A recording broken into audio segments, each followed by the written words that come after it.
तो जाग जाओ बिहार वासियों, वरना जिंदगी में फिर कभी वोट देने लायक नहीं रह जाओगे।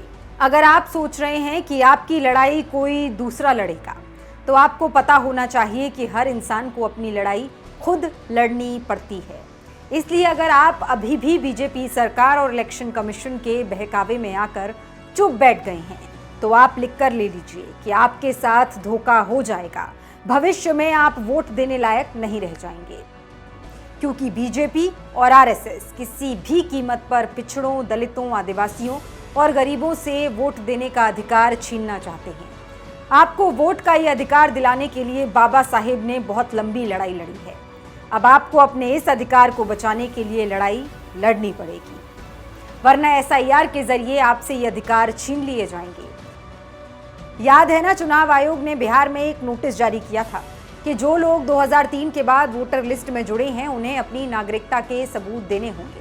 मतलब अब सिर्फ आधार या वोटर आईडी नहीं चलेगा, बल्कि उनसे मांगा गया जन्म प्रमाण पत्र, माँ बाप का जन्म प्रमाण पत्र, कई मामलों में दोनों का जन्म प्रमाण पत्र।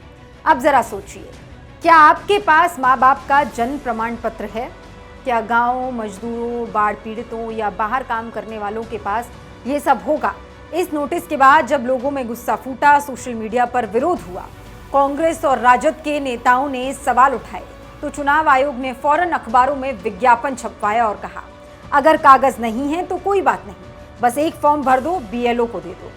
साथ ही उन्होंने कहा कि ईआरओ यानी इलेक्टोरल रजिस्ट्रेशन ऑफिसर तय करेगा कि तुम वोटर बनने लायक हो भी या नहीं। अब समझिए ये चाल। असली खेल क्या है, हम आपको बताते हैं। पहले डर फैलाओ, माँ बाप के जन्म प्रमाण पत्र जैसी चीजें मांगो, ताकि लोग डरें और फॉर्म भरना ही छोड़ दें।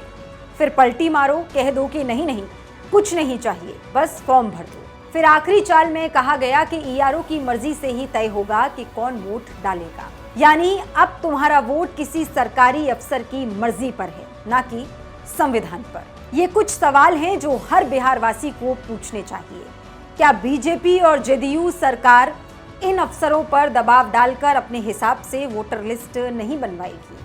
जो लोग काम के लिए बिहार से बाहर गए हैं, उनका क्या होगा? कौन तय करेगा कि वो बिहार के वोटर हैं या नहीं? जनवरी 2025 में जब वोटर लिस्ट पब्लिश हो गई थी, तो फिर दोबारा इस प्रक्रिया की जरूरत क्यों पड़ी? क्या ये सब सिर्फ इसलिए नहीं है कि दलित, पिछड़े, गरीबों का वोट काटा जा सके? ये वोटर वेरिफिकेशन नहीं, ये वोटबंदी है। जैसे नोटबंदी में लोगों के पैसे छीने गए थे, वैसे ही अब वोटबंदी में लोगों के वोट छीने जा रहे हैं। मोदी, नीतीश जानते हैं कि अब बिहार के लोग उन्हें वोट नहीं देंगे, इसलिए आपका वोट ही काट देने की तैयारी में है। अगर अभी भी चुप रह गए तो आप भविष्य में कभी भी वोट नहीं दे पाओगे। इसलिए सरकार की इस साजिश के खिलाफ सवाल उठाओ, बोलो और अपना अधिकार बचाओ।